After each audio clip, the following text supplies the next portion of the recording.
ਹਾਂਜੀ। ਭਾਜੀ ਉਹ ਆਪਣੇ ਪ੍ਰੋਗਰਾਮ ਦੇ ਵਿੱਚ ਜਿਸ ਤਰ੍ਹਾਂ ਗੱਲਬਾਤ ਕਰ ਰਹੇ ਸੀਗੇ, ਮੈਂ ਤਾਂ ਮਤਲਬ ਹਰ ਵਾਰੀ ਅਸੀਂ ਕਾਲ ਕਰਦੇ ਹਾਂ ਸੇਮ ਹੀ ਉਸ ਮੁੱਦੇ ਤੇ ਗੱਲ ਬਾਰ-ਬਾਰ ਰਿਪੀਟ ਕਰਨੀ ਉਹ ਕੋਈ ਬਣਦੀ ਨਹੀਂ ਹੈਗੀ। ਮੈਂ ਤਾਂ ਇਹੀ ਕਹੂੰਗਾ ਆਪਣੇ ਸਾਰੇ ਭਰਾਵਾਂ ਨੂੰ, ਚਾਹੇ ਉਹ ਨਵਾਂ ਤੇ ਚਾਹੇ ਕੋਈ ਪੁਰਾਣਾ ਹੈ, ਕੋਈ ਵੀ ਟਰੱਕਿੰਗ ਦੇ ਵਿੱਚ ਡਰਾਈਵਿੰਗ ਕਰਦੇ ਤੁਹਾਡਾ ਫੀਲਡ ਅਲੱਗ ਹੁੰਦਾ।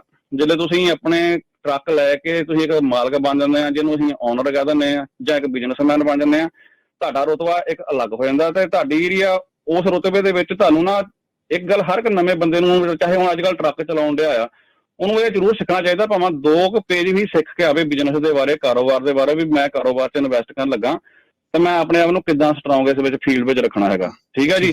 ਉਹ ਜਿਹੜੇ ਅਸੀਂ ਵਿੱਚ ਉਹ ਚੀਜ਼ਾਂ ਸਾਨੂੰ ਨੌਲੇਜ ਹੋਊਗੀ, ਜਿਹੜੇ ਅਸੀਂ ਵਿੱਚ ਇਹਦੇ ਇਸ ਫੀਲਡ ਦੇ ਵਿੱਚ ਅਸੀਂ ਜੰਪ ਕਰ ਲੈਂਦੇ ਹਾਂ। ਸਾਨੂੰ ਕੀ ਹੁੰਦਾ, ਜਦੋਂ ਅਸੀਂ ਨਵਾਂ ਟਰੱਕ ਪਾਉਂਦੇ ਹਾਂ ਨਾ, ਤੇ ਕਈ ਕੁਛ ਹੁੰਦਾ ਅਸੀਂ ਕੈਲਕੂਲੇਸ਼ਨਾਂ ਕੀਤੀਆਂ ਤੇ ਬੇਸਿਕਲੀ 80% ਕੈਲਕੂਲੇਸ਼ਨ ਸਾਡੀਆਂ ਗਲਤ ਹੁੰਦੀਆਂ। ਲੈ ਵੀ ਇੰਨਾ ਖਰਚਾ, ਇੰਨਾ ਆਹ ਤੇ ਇੰਨੇ ਬਚ ਗਏ, ਬਾਕੀ ਠੀਕ ਆ ਜੀ, ਹਨਾ। ਉਹ ਉੱਥੋਂ ਅਸੀਂ ਫੇਲ ਹੋ ਜਾਂਦੇ ਹਾਂ। ਦੂਸਰੇ ਨੰਬਰ ਤੇ ਜਦੋਂ ਸਾਨੂੰ ਇਸ ਵਿੱਚ ਜਿਹੜੇ ਸਾਡੀ ਕਈ ਵਾਰ ਇਨਕਮ ਵੱਧ ਆਉਣ ਲੱਗ ਪੈਂਦੀ ਆ, ਪਹਿਲਾਂ ਅਸੀਂ ਘੱਟ ਕਮਾਉਂਦੇ ਆ ਵੀ ਬੱਲੇ ਬੜੇ ਪੈਸੇ ਆਉਂਦੇ, ਲੈ ਵੀ ਬੱਲੇ ਬੱਲੇ ਹਨਾ, ਚੱਕ ਵੱਡੇ ਆਉਣ ਡਏ ਆ।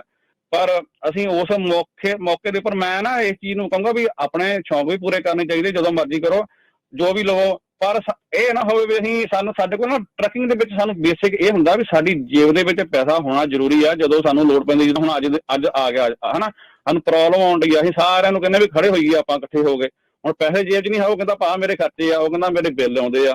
ਉਹ ਬਿੱਲ ਤਾਂ ਸਾਰਿਆਂ ਦੇ ਆਉਂਦੇ ਆ, ਪਰ ਜਿਹੜੇ ਬੰਦੇ ਜਿਹੜੇ ਉਹ ਸ਼ੁਰੂ ਵਿੱਚ ਸਾਡੀ ਇਨਕਮ ਜ਼ਿਆਦਾ ਹੁੰਦੀ ਆ, ਅਸੀਂ ਫਿਊਚਰ ਐਕਸਪੈਂਸ ਨੂੰ ਅਸੀਂ ਐਕਸਪੈਂਡ ਕਰ ਲੈਂਦੇ, ਵਧਾ ਲੈਂਦੇ ਆ, ਤੇ ਉਹ ਸਾਨੂੰ ਫਿਰ ਪੈਸੇ ਬਿੱਲ, ਉਹਦੀਆਂ ਕਿਸ਼ਤਾਂ ਜਾਂ ਕੁਝ ਵੀ ਹੈਗਾ ਉਹ ਦੇਣਾ ਹੀ ਪੈਣਾ ਆ।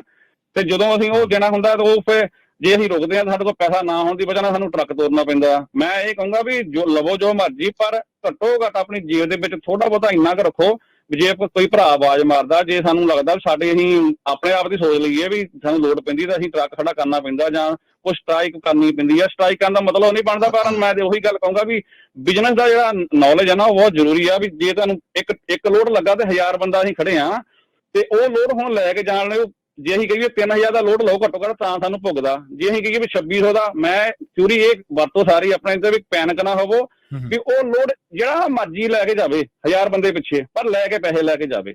ਠੀਕ ਹੈ ਨਾ।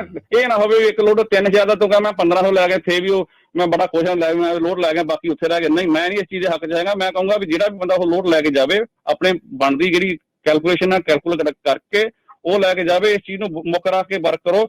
ਬਾਕੀ ਪੈਨਿਕ ਜਿਹੜਾ ਨਾ, ਉਹ ਪੈਨਿਕ ਹੋਣਾ ਬਹੁਤ ਸਾਡੇ ਵਿੱਚ ਬਹੁਤ ਹੈਗਾ। ਇਹ ਮਤਲਬ ਕਿ ਵੀ ਬ੍ਰੋਕਰ ਨੇ ਲੋਡ ਲਾਇਆ, ਉਹ ਇੱਕਦਮ ਲਾ ਦਿੰਦਾ, ਅਸੀਂ ਪੈਨਿਕ ਹੋਏ ਨੇ ਵੀ ਲੈ ਵੀ ਲੋਡ ਮੁੱਕ ਗਿਆ ਜਾਂ ਕਿੱਦਾਂ ਹੈਗਾ। ਉਹ ਸਾਨੂੰ ਪਲੇ ਗਰਾਊਂਡ ਕਰਦਾ ਹੁੰਦਾ। ਜਿਵੇਂ ਤੁਸੀਂ ਤੁਹਾਡੇ ਕੋਲ ਪੈਸੇ ਹੋਣਗੇ ਨਾ, ਤੁਹਾਨੂੰ ਪਤਾ ਵੀ ਹੁਣ ਪੈਸੇ ਹੈਗੇ, ਕੋਈ ਗੱਲ ਨਹੀਂ, ਇਹਨੂੰ ਟੱਪ ਲਾਂ ਤੋਂ, ਜਿੰਨਾ ਟੱਪਦਾ ਜਾਂ ਮੈਂ ਰੁਕ ਕੇ ਆਪਣੇ ਆਪ ਹੀ ਵੇਟ ਕਰੂੰਗਾ ਜਾਂ ਕਿੱਦਾਂ ਹੈਗਾ, ਤੁਹਾਡੇ ਪੈਸੇ ਤੁਹਾਨੂੰ ਮਿਲਣੇ ਹੀ ਮਿਲਣੇ ਆ। ਇਹ ਥਿਊਰੀ ਤੇ ਵਰਕ ਕਰਨ ਦੀ ਲੋੜ ਆ ਸਾਰਿਆਂ ਨੂੰ। ਬਾਕੀ ਭਰਾ ਅਗਰ ਇਹ ਵਰਕ ਕਰਨਗੇ ਨਾ, ਤੇ ਫਿਊਚਰ ਵਿੱਚ ਤੁਹਾਡੇ ਸਾਰੀ ਗੇਮ ਤੁਹਾਡੇ ਹੱਥ 'ਚ ਹੋਊਗੀ, ਬ੍ਰੋਕਰਾਂ ਦੇ ਹੱਥ 'ਚ ਨਹੀਂ ਹੋਊਗੀ। ਧੰਨਵਾਦ ਜੀ ਭਾਈ, ਤੁਹਾਡਾ ਬਹੁਤ ਬਹੁਤ। ਸੋ ਬਿਲਕੁਲ, ਜੋ ਬਿਜ਼ਨਸ ਸਟੱਡੀ ਹੈ ਨਾ ਅੱਜ ਕੱਲ੍ਹ ਸੌਖਾ ਬਹੁਤ ਹੈ ਪ੍ਰਵੀਨ ਜੀ, ਰਮਨ ਜੀ। YouTube ਦੇ ਉੱਤੇ ਆ ਬਹੁਤ ਕੁਛ, ਕਿੰਨਾ ਤੁਹਾਡਾ ਐਕਸਪੈਂਸ ਹੋਣਾ, ਸਾਰਾ ਕੁਛ ਹਨਾ, ਇਹ ਫਿਗਰ ਆਊਟ। ਹੁਣ ਤੁਹਾਨੂੰ ਮੈਂ ਇੰਟਰਸਟਿੰਗ ਦੱਸਦਾ, ਕਹਿੰਦੇ ਵੀ 40% ਜਿਹੜੇ ਰੀਅਲ ਸਟੇਟ ਦੇ ਏਜੰਟ ਉਹ ਬੈਂਕਰਪਟ ਹੋ ਜਾਂਦੇ ਆ।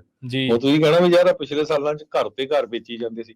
ਉਹੀ ਹੁੰਦਾ ਵੀ ਜਿੱਦਾਂ ਅਭੀ ਭਾਜੀ ਦੱਸ ਕੇ ਗਏ ਆ, ਵੀ ਪੈਸੇ ਆਉਂਦੇ ਆ, ਖਰਚਾ ਆਪਾਂ ਬਹੁਤ ਵਧਾ ਲੈਂਦੇ ਆ। ਮੁੜ ਕੇ ਜਦੋਂ ਮਾਰਕੀਟ ਐਨ ਡੈਡ ਹੋ ਗਈ, ਫਿਰ ਹੁਣ 40% ਬੈਂਕਰਪਸੀ ਫਾਈਲ ਕਰਦੇ ਆ ਰੀਅਲ ਸਟੇਟ ਦੇ ਬ੍ਰੋਕਰ ਜਾਂ ਏਜੰਟ ਜਿਹੜੇ ਹੁੰਦੇ ਹੈਗੇ ਆ ਨਾ। ਤੇ 37% ਕਹਿੰਦੇ ਘਰਾਂ ਦੀ ਪੇਮੈਂਟ ਨਹੀਂ ਦੇ ਸਕਦੇ ਹੈਗੇ। ਸੋ ਇਹ ਹਾਲ ਹੁੰਦਾ ਵੀ ਘੱਟੋ ਘੱਟ ਆਪਾਂ ਨੂੰ 6 ਮਹੀਨਿਆਂ ਦਾ ਖਰਚਾ ਆਪਣੇ ਬਿਜ਼ਨਸ ਦਾ ਤੇ ਆਪਣੇ ਘਰ ਦਾ ਆਪਣੇ ਕੋਲ ਬੈਂਕ ਸੇਫ ਪਿਆ ਹੋਣਾ ਚਾਹੀਦਾ। ਜੀ ਜੀ।